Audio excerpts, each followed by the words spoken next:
Hey, welcome back to Dad Space. Hi, my name is Dave, and I'm happy to be here with you on Dad Space. I just celebrated 30 years of marriage with my wife, Jennifer. 30 years of marriage.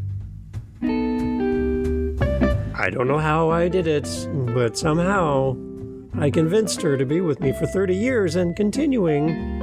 And I wanted to talk to you about some of my thoughts as I look back on 30 years of marriage. Do you know that 30 years equals 360 months, 1,564 weeks, 10,950 days, 262,800 hours, and so much more. So, being married for 30 years is exciting. And I look back to who I was 30 years ago. And I look to where I am now, and there's a lot of things that have changed. Some stuff has stayed the same. But to have somebody in your life who's been with you longer than you were single, at this point for me is interesting. That you can build a life around a friendship and a partnership with somebody you truly care for. And if you're in that boat and you're like me and in that 30 years of marriage range, congratulations. It's something to celebrate for sure. But I also think at the same time when I record this, maybe people listening to this episode and that's not a possibility for you and your situation. And I don't want to alienate you by any means by chatting about my relationship with my wife, but just some of the things that I learned over 30 years of marriage with my wife and some of my reflections as we go through this. When we first got married, we went to Niagara Falls on our honeymoon night. We were there for one night, and then we went to Vermont and spent most of our honeymoon in Vermont 30 years ago. And it was amazing in Vermont. By the way, go to Vermont in the fall. It is probably the most expensive time. Even with ski season, it's more expensive in the fall to do all the back roads and all the amazing sights in Vermont. It's a beautiful place. You have to go there. It's gorgeous. So as a Canadian driving down through Vermont and all that area, we had a great time there and great memories.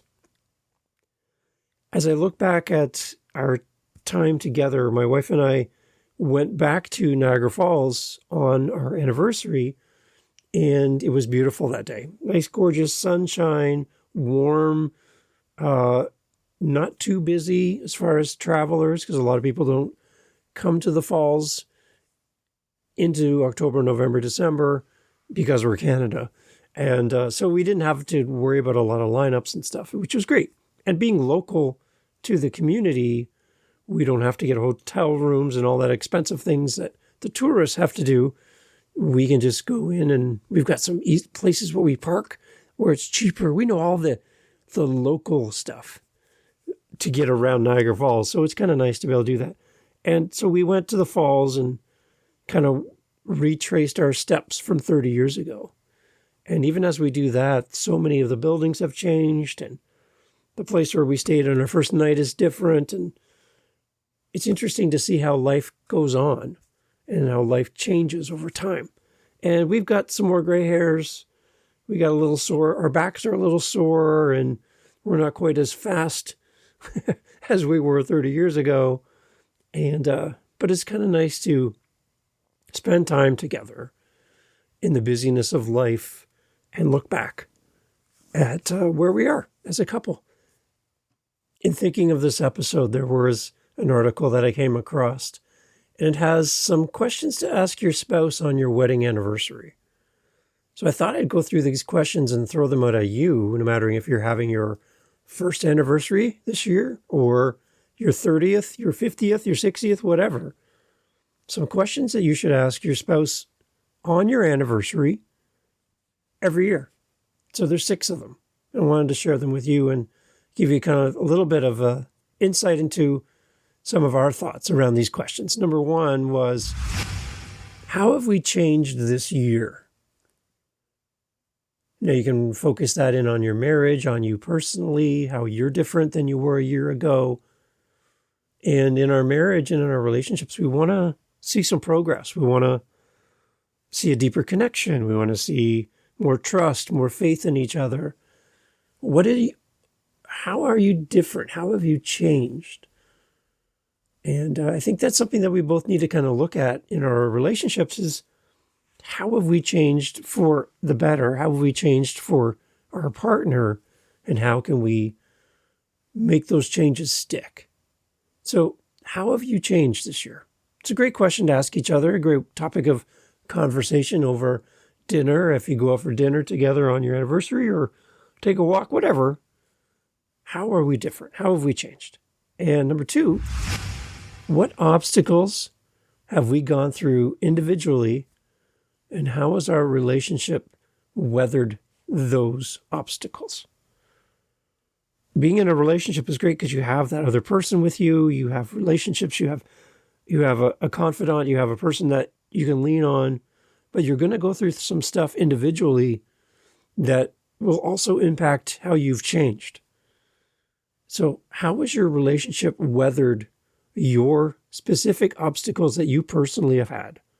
And I know we have them also in our marriage, but look inward and look at yourself and say, these obstacles have had an impact on me, but also on our relationship. And look at that. Number 3, what hardships have happened in your relationship? Did you resolve the hardship? Or are there things that we still need to work through? Again, an anniversary is such a moment in time. They are monumental moments. And when you think of a monument, it's usually constructed and set up to remember or remind us of something. And I think in our marriage, every anniversary, we should be setting aside monumental moments that help us to reflect and remember, and also keep us on track. Number 4, what is the thing that it still attracts you to each other? After all these years together, what is it, that thing that just, your partner walks in the room, you hear their voice, you get a text, there's something about that person that still gives you those butterflies and those moments of, wow, I can't believe this person's in my life. Talk about those and encourage those, because maybe your partner doesn't realize how meaningful those things are for you. And then number 5, what do you want to accomplish individually this next year? And not just as for yourself, but also as a couple. What do you want to accomplish? What do you want to get to that next monumental moment a year from now? How do you want to be different? What kind of obstacles are you going to face? What kind of hardships are going to happen?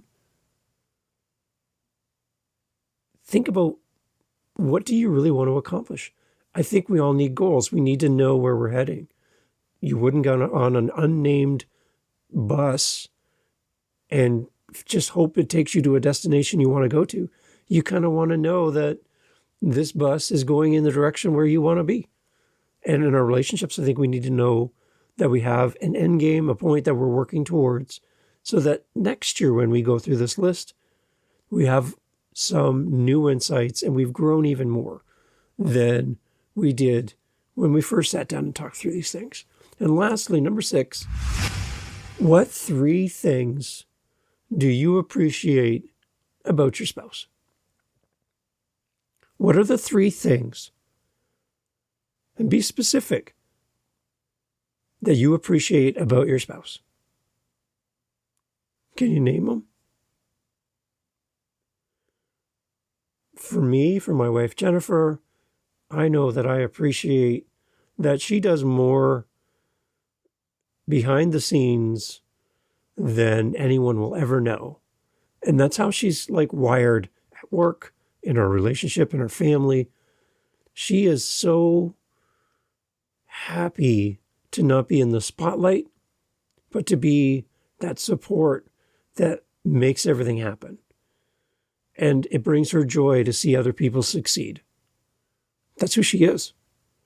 And I know as a husband, I can do better in that I can then offload some of that so that she can rest and she can enjoy some of the things that bring her joy and fill her cup. So I know that's one thing that I need to work on this year. What else do I appreciate about my wife, Jen? She has such a soft heart for people that at times I can be hard. I can be a little short with my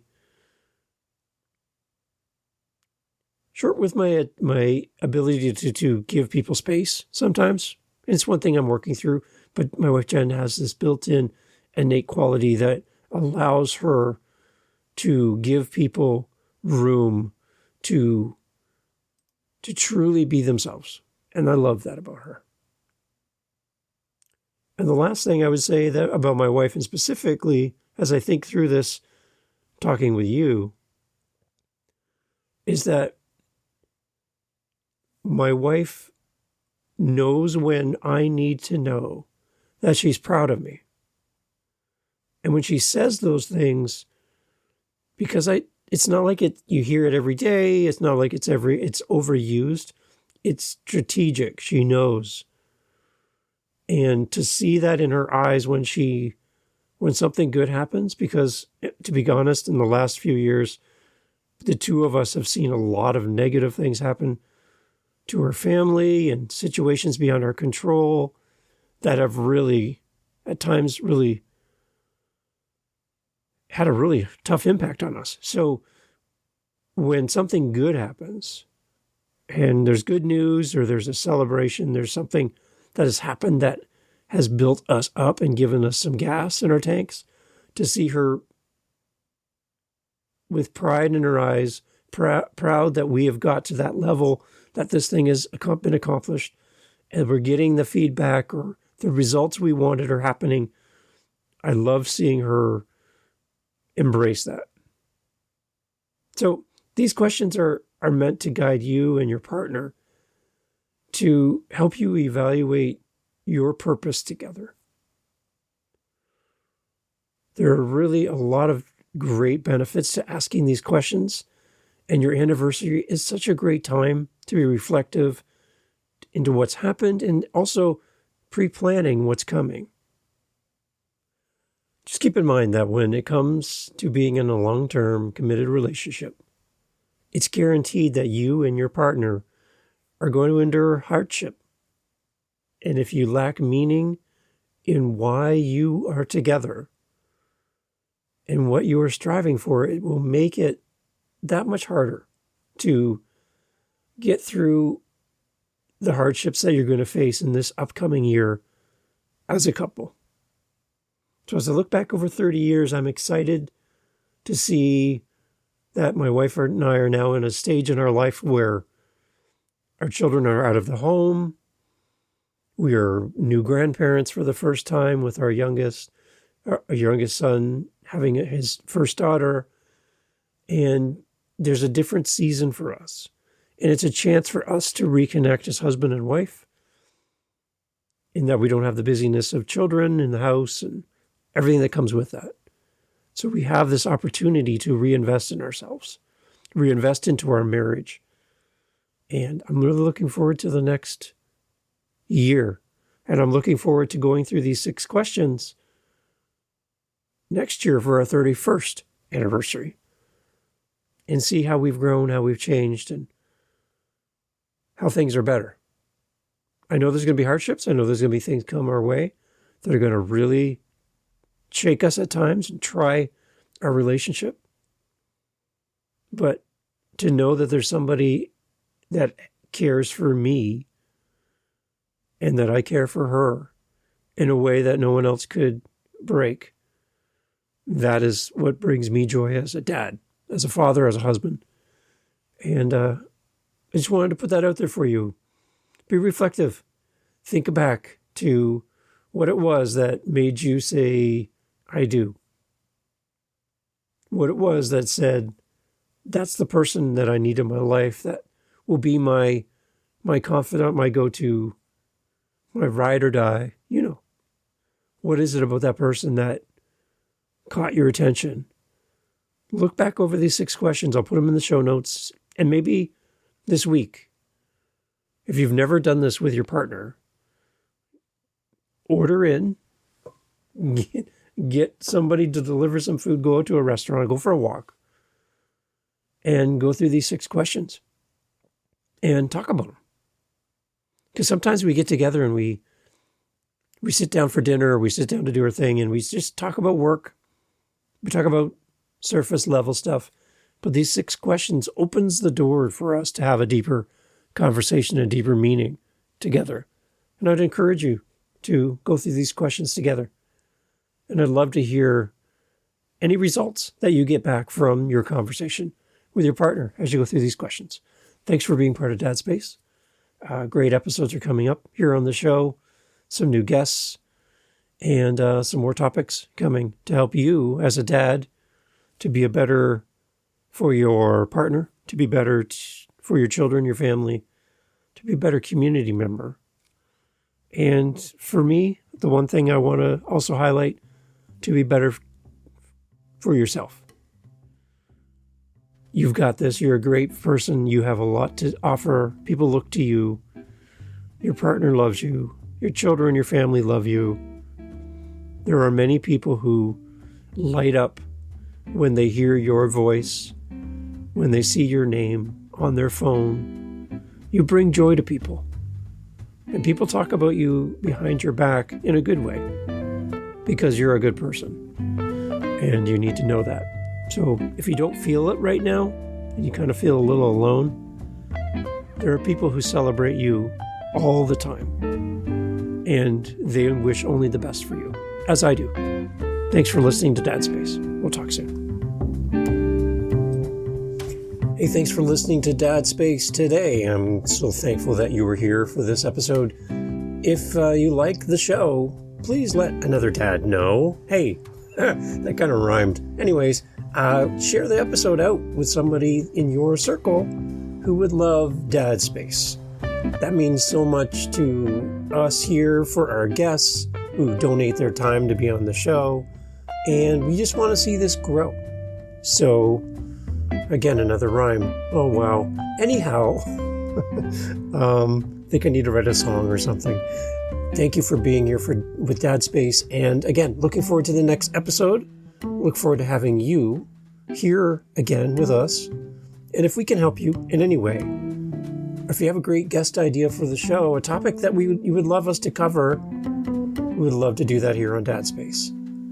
So thanks for listening, and thanks for being part of the community. And to you, Dad, thank you for listening, and thank you for sharing Dad Space. Catch you on the next one. Take care.